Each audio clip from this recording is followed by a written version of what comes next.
देखिए, अरविंद केजरीवाल जी राजनीति के बहुत ही बड़े खिलाड़ी हैं। उनका हर फैसला भविष्य की राजनीति को देख के होता है।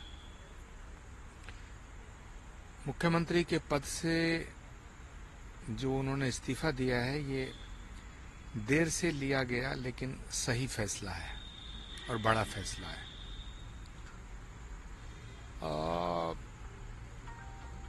एक्चुअली अरविंद केजरीवाल जी इस वक्त उनकी जो नजर है वो दिल्ली हरियाणा नहीं है,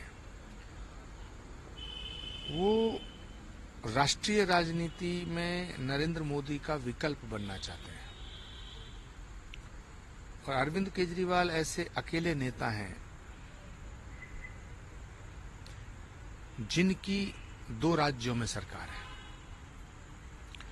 कांग्रेस और भाजपा के अलावा किसी भी पार्टी की 2 राज्यों में सरकार नहीं है।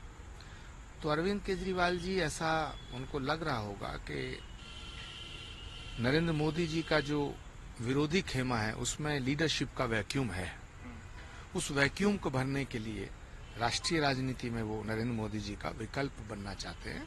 और वो दिल्ली में उन्होंने एक महिला को मुख्यमंत्री बनाया है।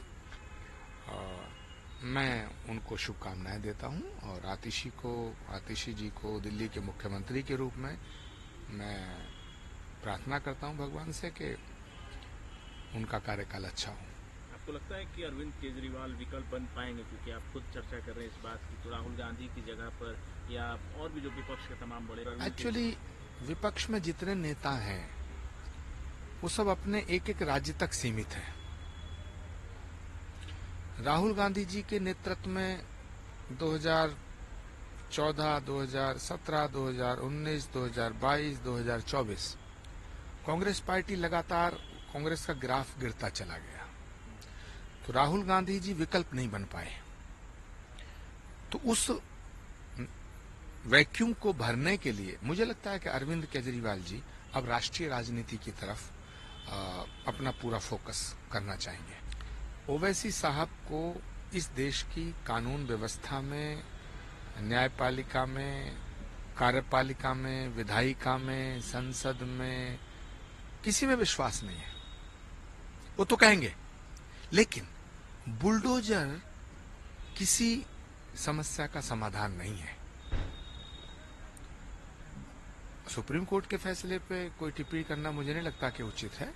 सुप्रीम कोर्ट ने जो भी फैसला दिया है या जो डायरेक्शन सुप्रीम कोर्ट की, मुझे नहीं मालूम क्या, एक्चुअली मैंने पढ़ा नहीं है, लेकिन सुप्रीम कोर्ट के फैसलों का और उनके डायरेक्शंस का तो सभी सम्मान करते हैं। यानी आप ये कह रहे हैं कि जो बुलडोजर चलाया गया, जहाँ जहाँ पर इस तरह की कार्रवाई की गई, वो अनैतिक था, गलत था, राज्य सरकारों को इस पर ध्यान देना चाहिए। देखिए, देश में कानून ऐसे बनने चाहिए कि अपराधियों में खौफ हो।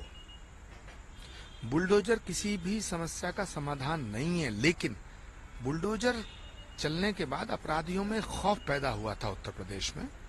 ये भी, इसको भी नजरअंदाज नहीं किया जा सकता है। डिसिप्लिन होना चाहिए। देखिए, राहुल गांधी आतंकवादी हैं या आतंकवादी नहीं हैं, ये तो रमनीत सिंह बिट्टू जी ज्यादा जानते होंगे, वो केंद्र सरकार में मिनिस्टर भी हैं। मैं ऐसा मानता हूं कि राहुल गांधी आतंकवादी तो नहीं है, लेकिन अराजकतावादी हैं। एनार्की लाना चाहते हैं देश में।